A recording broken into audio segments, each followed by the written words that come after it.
Enchaîner avec la présence sur le plateau de notre invitée. On aura une dizaine de minutes pour parler d'elle. Elle s'appelle Candace Petitcou. Elle est basketteuse. Elle fait 1m95 sans ses chaussures. Très grande. Elle est très grande. J'imagine avec ses chaussures, oui. Elle doit tourner autour de 1m97. Ouais. Isabelle Yacoubou fait 1m91 sans les chaussures. Avec les chaussures, elle fait 1m93. Donc Candace est plus grande en taille que Isabelle Yacoubou. Donc Candace, bonjour. Bonjour. Bonjour Candace. Bonjour à tous.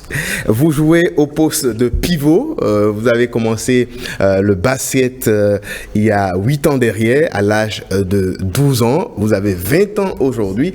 Qu'est-ce qu'on peut retenir de la pratique de votre basket? En jouant au basket, je pense que ça m'a donné beaucoup d'expérience et beaucoup la possibilité de faire des amis, de voyager, de découvrir d'autres pays, d'autres villes en Afrique et aussi en Amérique. Donc je pense que juste s'amuser, avoir l'opportunité de faire ce que tu aimes. C'est vrai. Bon.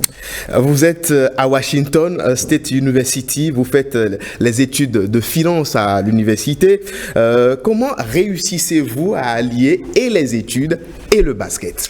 La belle chose à pouvoir jouer au basket en Amérique, sûrement à l'université aussi, c'est parce que on vous donne la possibilité d'avoir des tuteurs et les professeurs aussi à l'université, ils comprennent que vous êtes des athlètes, que vous devez voyager, donc ils comprennent la situation dans laquelle vous êtes et vous donnent la possibilité de rattraper les cours, de faire les tuteurs ou bien de vous aider avec les examens, les devoirs, etc.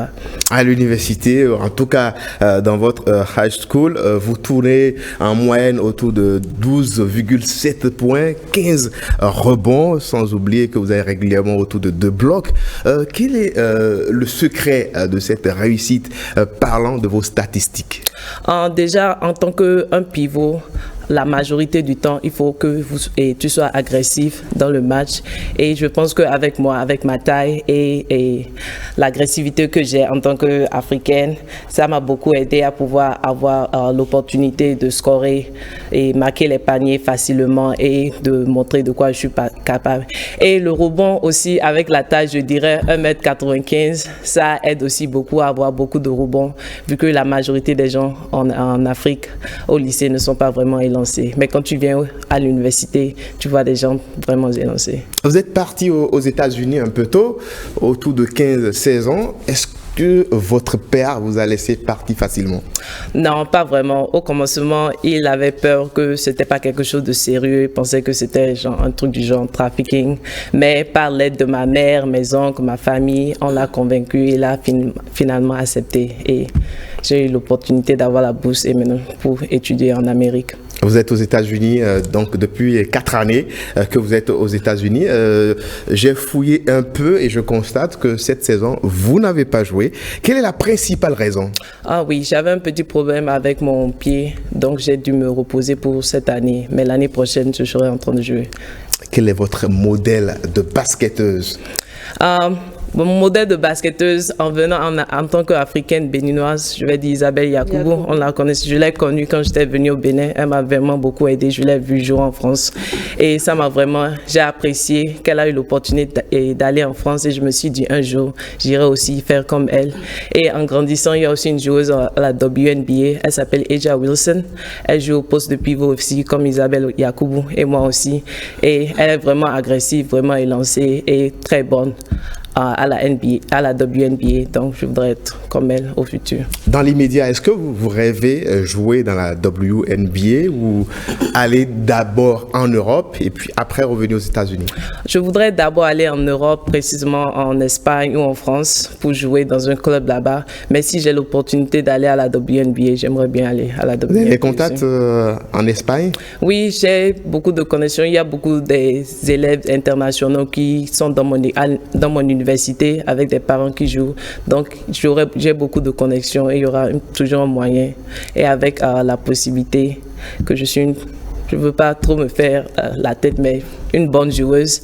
Donc, sans connexion, il y aura toujours les highlights que je pourrais envoyer au coach pour pouvoir trouver des clubs. Avant de conclure cet entretien, avant votre mot de la fin, il y a un téléspectateur qui me charge de vous demander, est-ce que vous avez joué ici en championnat? Vous avez commencé le basket où précisément?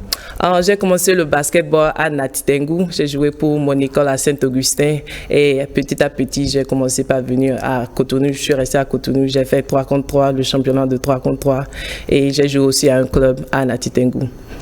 Que représente M. Kenom pour vous?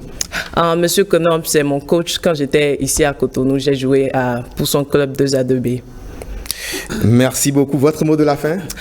Je voudrais tout simplement dire à mes frères et sœurs de toujours persévérer pour réaliser leurs rêves. Il y a une phrase américaine, on dit « If there is a will, there is a way ». Donc, s'il y a la foi, il y a toujours un moyen. Donc, vous y croyez fermement? Oui, vous avez la foi fermement, il y a toujours un moyen de réaliser tes rêves. De toute façon, vous avez du monde derrière. Il y a votre maman, il y a votre soeur, il y a votre père qui vous ont accompagné ce matin pour arriver ici. Et il y a nous aussi. Et vous aussi à l'ERTV, sans oublier tous ceux qui sont du côté de la régie, qui ont travaillé pour votre présence ici en plateau. Merci beaucoup à vous, Candace. Merci également à vous. Merci Candace. Merci vraiment. Et bonne chance. Merci. Passé, oui. Bonne continuité. Moi, j'ai une petite question. Allez-y. Est-ce que la taille, ça a toujours été un atout? Au basket? Non, la taille. À l'école déjà, la taille, ça a toujours été un atout parce que je sais qu'il y a des enfants grands de taille alors qu'ils étaient jeunes, qu'ils étaient adolescents, ça n'a pas toujours été évident. Est-ce que ça... Oui, je dirais, avec moi, j'étais toujours élancée. Même quand j'étais à l'école, tout le monde se moquait de moi parce que ma taille. Ouais. Mais ma mère est élancée, mon père est élancé. Je viens d'une famille d'élancés, donc j'étais toujours élancée, grandissant. Franchement, merci de porter si fièrement le Bénin, n'est-ce pas? On va lui souhaiter beaucoup de courage et beaucoup de chance sûr. Parce que la carrière d'une joueuse professionnelle, c'est pas souvent évident. Le chemin reste encore semé d'embûches, reste très long. Donc, on va espérer que Candace arrive à jouer le basket professionnel et à s'imposer pour qu'on puisse la regarder à la télé, comme on a vu il n'y a pas très longtemps, Isabelle Yacoubou. Il y a de la détermination. Beaucoup de détermination, beaucoup d'engagement et surtout une vraie identité de l'originalité, surtout elle a foi en ce qu'elle fait, elle sait exactement où elle va. Et surtout, elle vient d'une partie du Bénin où, voilà, c'est des guerrières là. J'ai bien compris. Merci, Candace. On salue tous nos téléspectateurs qui sont à Natitengu et qui regardent cette émission 5 sur 7 matin.